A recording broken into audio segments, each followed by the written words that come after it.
अस्सलामुअलैकुम, welcome to my channel. नाज़रीन कराम, जिंदगी मुसलसल एक इम्तिहान है और आजकल हम ऐसे ही एक इम्तिहान से गुजर रहे हैं जिसका नाम कोरोना वायरस है और हमने अभी तक इस इम्तिहान में कामयाबी हासिल नहीं की, जबकि न्यूजीलैंड इसमें कामयाबी हासिल कर चुका है। और उसने ये कामयाबी कैसे हासिल की ये हम आपको आज की इस वीडियो में बताएंगे। लेकिन उससे पहले आप हमारे चैनल को सब्सक्राइब करें और बेल आइकन को प्रेस करें ताकि हर आने वाली लेटेस्ट वीडियो का नोटिफिकेशन हासिल कर सकें।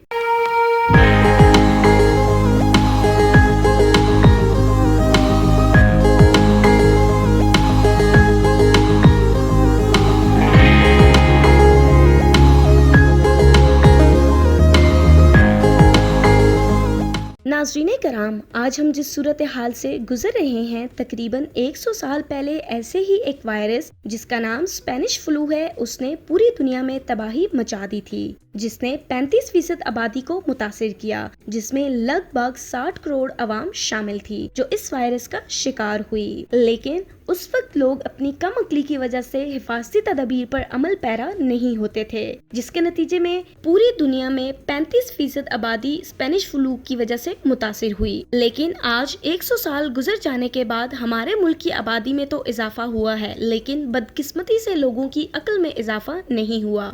हमने देहातों से शहरों का रुख तो कर लिया है, लेकिन खुद को नहीं बदला। नाज़रीन कराम, क्या आपको मालूम है कि न्यूजीलैंड में कोरोना वायरस का मुकम्मल तौर पर खात्मा हो चुका है। न्यूजीलैंड एक छोटा लेकिन अमीर मुल्क है। न्यूजीलैंड की कुल आबादी 50 लाख है।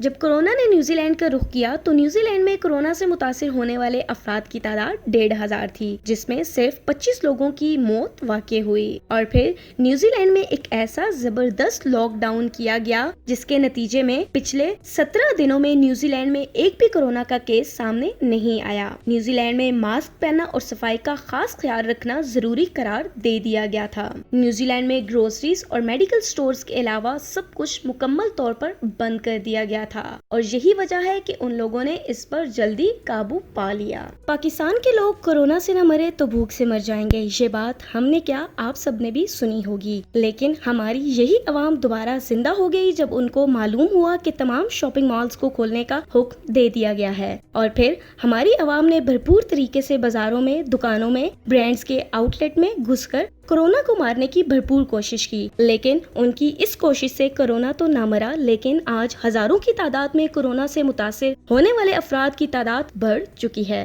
क्योंकि ये वायरस एक इंसान से दूसरे इंसान को मुतासिर करता है। इसलिए मास्क पहनना और एक दूसरे से मुनासिब वक्फा रखना इंतहाई जरूरी है। अगर हम लोग भी अपनी हुकूमत के साथ ताउन करें और तमाम SOPs को फॉलो करें तो इस वबा से जान छुड़वा सकते हैं। अगर मुकम्मल तौर पर घरों में नहीं रह सकते तो कम से कम हम मास्क पहनकर न सिर्फ खुद को इससे महफूज रख सकते हैं बल्कि दूसरों को भी महफूज रखा जा सकता है। उम्मीद है कि आप लोग SOPs को फॉलो करेंगे, हाथों को बार बार धोएंगे और मास्क का मुकम्मल इस्तेमाल करेंगे। इस तरह एक सेहतमंद पाकिस्तान वजूद में आएगा। अगर आपको हमारी ये वीडियो पसंद आए तो इसे लाइक और शेयर जरूर करें।